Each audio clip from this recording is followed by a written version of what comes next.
Notre deuxième invité s'appelle Monsieur Gabriel Moigna. Oui, il est analyste politique. Avec lui, justement, nous allons évoquer la question de la géopolitique, aussi concerne les membres du gouvernement souminois. Bonsoir et bienvenue à vous. Bonsoir, madame. Aujourd'hui, on va prendre ça dans sa globalité. Les membres du gouvernement sont connus actuellement, satisfaits? Pas du tout.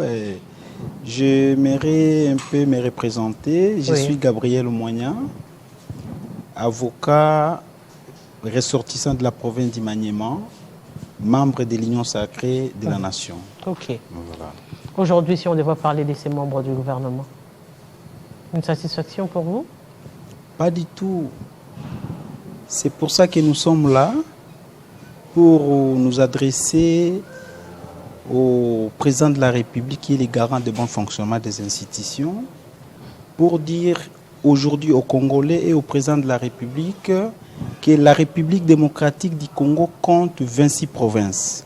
Dans les 26 provinces, il y a la province d'Imaniema. Il y a une province qui est dénommée province d'Imaniema, la ville de Kindu. C'est dans les 26 provinces de la République démocratique du Congo. Alors, quand on compose le gouvernement, en tant que politicien, en tant que garant de bon fonctionnement des institutions, en tant qu'artisan de la paix, le président de la République, je pense qu'il fallait tenir compte de la représentativité de toutes les provinces de la République démocratique du Congo. Maintenant, nous nous sommes surpris aujourd'hui. Le tout premier mandat du président de la République, on a connu un problème, ce qui était injustifié. Aujourd'hui, on compose le gouvernement, mais le fils dit de la province d'Imaniema, personne n'est membre de ce gouvernement. Ce qui est vraiment inadmissible. Tout le monde est découragé. Nous nous posons des questions. Est-ce que nous sommes Congolais? Est-ce que nous sommes les fils dignes de la province d'Imaniema? Est-ce que nous avons droit dans ce pays? Parce que c'est injustifié, madame. Mais injustifié comment? Le dernier gouvernement, vous avez eu des membres dans ce gouvernement d'Imaniema? Non, presque pas. Quand je dis presque pas, parce qu'on n'avait qu'un seul poste qui était le poste du vice-ministre au plan, à la personne de Pascal Omana Bitika. En dehors de Pascal, jusqu'à présent, il y avait un autre qui était le ministre de l'économie. Vous savez ce qui s'est passé avec le ministre de l'économie? Cette cacophonie. Le ministre de l'économie qui était le membre de l'Union sacrée de la nation, vous savez ce qui était passé. Maintenant, aujourd'hui, en tant que membre de l'Union sacrée de la nation, en tant que Congolais, en tant que fils de la province d'Imaniema, nous sommes venus demander au président de la République qu'est-ce qu'il pense pour la province d'Imaniema. Aujourd'hui, parce qu'il n'y a pas que le Maniema, il y a par exemple le Sankuru également, où l'on ne retrouve pas les membres de cette partie de la République démocratique du Congo comme membres du gouvernement. Oui. Est-ce qu'il y a une logique qui voudrait que les membres des 26 provinces se retrouvent dans le gouvernement forcément? Tout à fait, c'est constitutionnel. Nous ne parlons pas des individus. Je ne suis pas venu parler des individus, je suis venu parler pour l'intérêt collectif. C'est pour dire que la constitution de la République démocratique du Congo, dans la précision, que vous soyez de l'opposition, que vous soyez de la majorité, que vous soyez de la société civile, quand on parle de la représentativité, on ne parle pas tout simplement d'un seul individu. C'est pour dire qu'il y a 55 membres au sein du gouvernement de Mme Judith, dans chaque province, parmi les 26 provinces de la République démocratique du Congo, il faut que les fils dignes de la province, Sankuru, Kasaï, Grand Bandundu, le Congo central, tout le monde doit être là. Là, on est en train de prendre des décisions pour la gestion ou le développement de la nation. Mais pour le moment, comme le Maniema n'est pas représenté, comment le Maniema peut se développer? Parce que nous n'avons aucun représentant au sein du gouvernement de la République. Est-ce que ça peut se passer comme ça? Vous avez des députés? Non, madame. Nous parlons ici du gouvernement. Oui. Il y a la répartition du pouvoir. Vous parlez des députés pour le pouvoir législatif. Nous parlons de l'exécutif. Nous avons droit chaque Congolais, chaque province a le droit d'être représenté pour le bien-être de sa population. Ça n'a pas commencé aujourd'hui, c'est constitutionnel, madame. C'est constitutionnel. Quelle est la démarche actuellement qu'il faudrait faire? Parce que, je l'ai dit tantôt, il n'y a pas que vous le Maniema. Aujourd'hui, demain encore, je crois que le Sankourou va se soulever pour également venir faire cette démarche constitutionnelle que vous réclamez. Le gouvernement est déjà sorti. Ça, c'est un fait. Oui. Que réclamez-vous à l'heure actuelle? Ce que nous pouvons dire au président de la République, la constitution de la République démocratique du Congo donne les prérogatives au président de la République comme les symboles de l'unité nationale. En tant que le symbole de l'unité nationale, il a sa part de responsabilité. On ne se trompe pas devant des questions si monumentales. Ça vaut de toute une vie de la population. Le gouvernement est sorti, madame. Nous ne sommes pas venus ici pour se faire repêcher, mais nous sommes venus dire au président de la République, si les autres ne savent pas dire la vérité au président de la République, nous sommes là pour le bien-être de la population congolaise et particulièrement celle de la province du Maniema, de dire au président de la République, en tout cas, c'est inconcevable en tant que président de la République. Il est le président du Congo central, il est le président du Kasaï, il est le président de Tchopo, ou il est le président du Maniema. Et puis, ceux qui sont passés au gouvernement aujourd'hui, ils sont plus congolais que nous, la province du Maniema. Je dis non. Mais pourquoi tout ça, madame? Raison pour laquelle nous sommes venus dire au président de la République, nous sommes des responsables. Nous ne pouvons pas accepter en 2008, le premier mandat, la même chose. Le deuxième, c'est le début de son mandat. Je pensais que tout devait commencer dans la droiture dès le départ. Mais aujourd'hui, on ne sait pas comprendre ce qui est en train de se passer. Mais vous avez les membres du Présidium.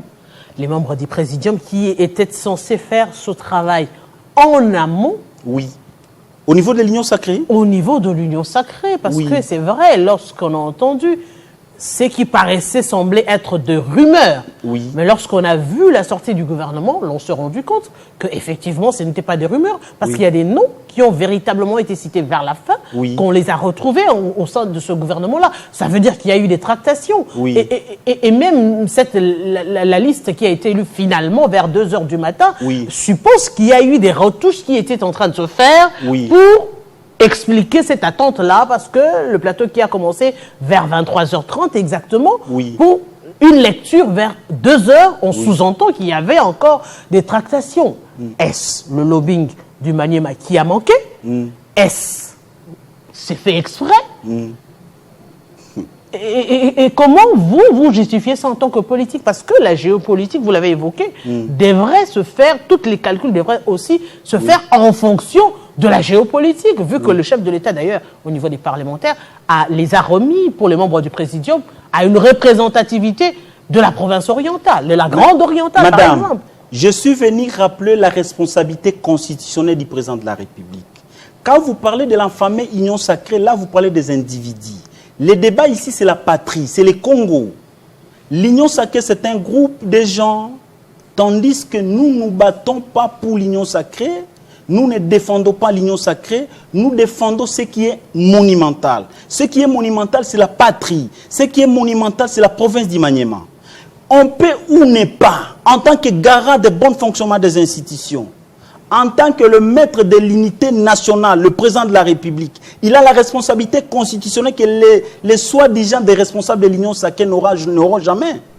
Nous n'avons pas, ils n'ont pas, ces individus n'ont pas un compte à rendre devant nous, la population du Maniema. Mais les responsables, c'est le président de la République.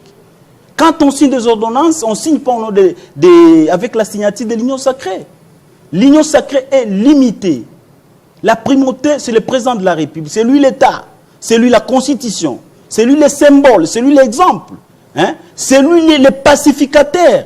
C'est lui qui est l'unificateur. Mais quand le président de la République se trompe dans des matières si capitales, dans une province des intellectuels, dans une province des responsables, aujourd'hui nous sommes méprisés. Nous avons bâti campagne pour le président de la République, madame. On a refusé l'argent pour votre information. L'opposition avait l'argent pour nous donner. Moïse avait des millions d'argent. Il a proposé l'argent. Nous avons géré pour la réélection du président de la République. On a fait de tout notre mieux pour qu'il soit réélu. Mais aujourd'hui, je ne parle pas seulement parce qu'il fallait que je sois ministre. Non, je pouvais ou ne pas être ministre. Parmi nous, il y a la majorité de la population. Il y a des hommes, il y a des femmes compétents à mesure de relever les défis pour l'intérêt, pour le bien-être de la République démocratique du Congo, y compris du Maniema. Mais aujourd'hui, ils vont siéger au Conseil des ministres. Le Maniema ne sera pas représenté. Mais non, je demande au président de la République, est-ce que le Maniema ne figure pas dans la carte géographique de la République démocratique du Congo? C'est un droit, ce n'est pas à solliciter. C'est constitutionnel. On parle de la représentativité, ce n'est pas pour tel ou tel. Donc on regarde la province.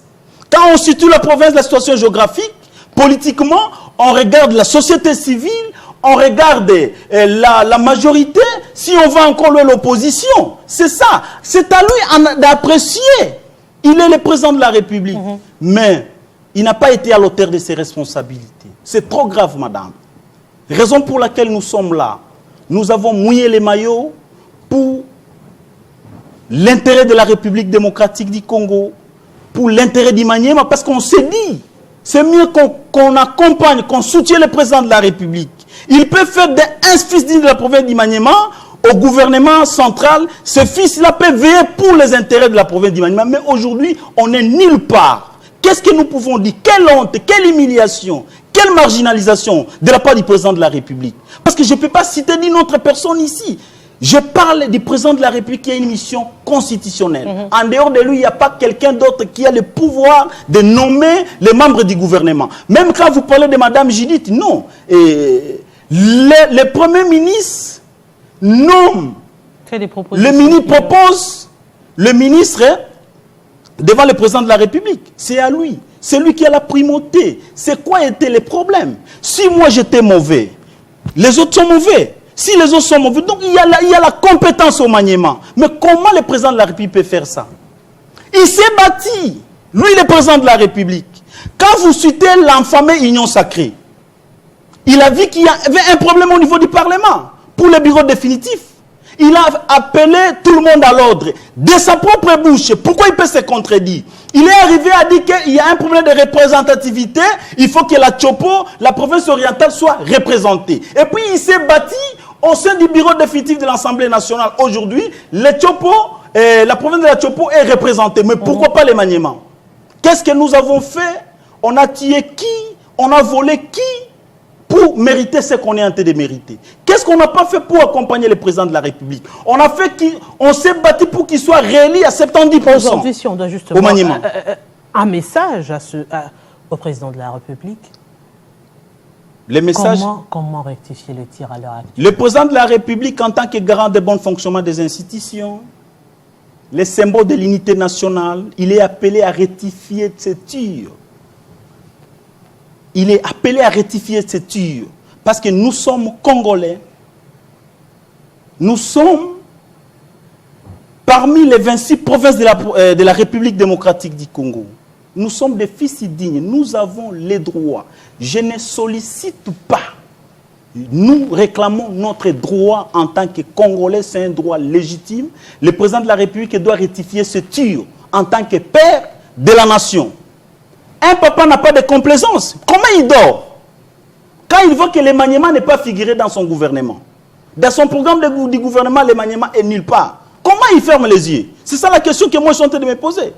Quand vous parlez même de Sankourou, les Sankourou aussi c'est parmi des provinces de la République démocratique du Congo. Comment le président de la République peut fermer les yeux dans un gouvernement?